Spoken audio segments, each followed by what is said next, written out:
મુખ્યમંત્રી ભૂપેન્દ્ર પટેલે ગાંધીનગરમાં નારી શક્તિ વંદન સંમેલનમાં આપી હાજરી. કહ્યું, ભારતના વિકાસમાં મહિલાઓની ભાગીદારી મહત્વની.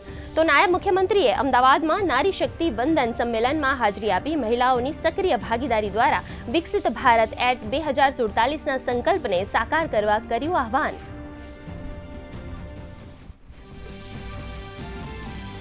સ્થાનિક સ્વરાજ્યની ચૂંટણીમાં ઉમેદવારી ફોર્મ પરત ખેંચવાનો આજે છેલ્લો દિવસ. નવસારી જિલ્લામાં ભાજપે 60 બેઠકો બિનહરીફ જીતતા ગરમાયો રાજકીય માહોલ. તો કડી નગરપાલિકાની 28 સીટો બિનહરીફ. તમામ બેઠકો પર મોડી સાંજ સુધીમાં ચિત્ર થશે સ્પષ્ટ.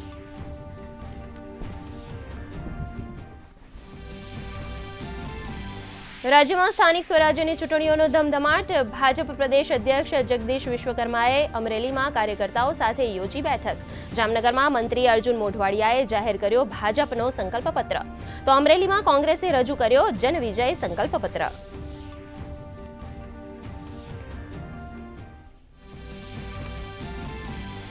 બનાસકાંઠામાં યોજાયો દૂધ દિવસ અને મહિલા જાગૃતિ કાર્યક્રમ. બનાસ ડેરી તથા GCMMFના સંયુક્ત ઉપક્રમે આયોજિત કાર્યક્રમમાં વિધાનસભા અધ્યક્ષ શંકર ચૌધરી અને નાયબ મુખ્યમંત્રી હર્ષ સંઘવી રહ્યા ઉપસ્થિત. નાયબ મુખ્યમંત્રીએ કહ્યું, નારી શક્તિના સામર્થ્યથી જ ગ્રામીણ અર્થતંત્ર રહે છે ધબકતું. વિધાનસભા ચૂંટણીઓ માટે દિગ્ગજોનો પ્રચંડ પ્રચાર.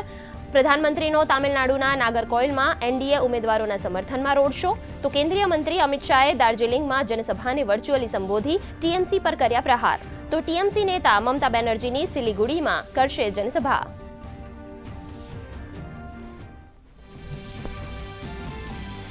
પ્રધાનમંત્રી નરેન્દ્ર મોદીએ કર્ણાટકમાં શ્રી ગુરુ ભૈરવૈક્ય મંદિરનું કર્યું ઉદ્ઘાટન. ભૂતપૂર્વ પ્રધાનમંત્રી HD દેવગૌડાની સાથે સૌંદર્ય લહરી અને શિવ મહિમના સ્તોત્રમ નામના પુસ્તકનું પણ કર્યું વિમોચન.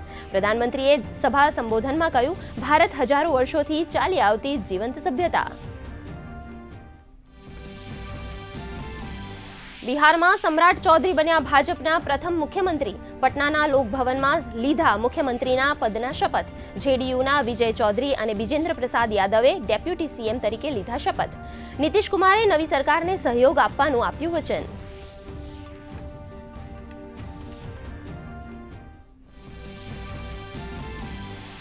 રાજ્યમાં ફરીવાર વાતાવરણમાં પલટાના એંધાણ. 19-20 એપ્રિલના રોજ રાજ્યમાં છૂટાછવાયા વરસાદની હવામાન વિભાગની આગાહી. આગામી 3 દિવસ સુધી વાતાવરણ રહેશે સૂકું. ત્યારબાદ તાપમાનમાં 2 થી 3 ડિગ્રીનો થશે ઘટાડો.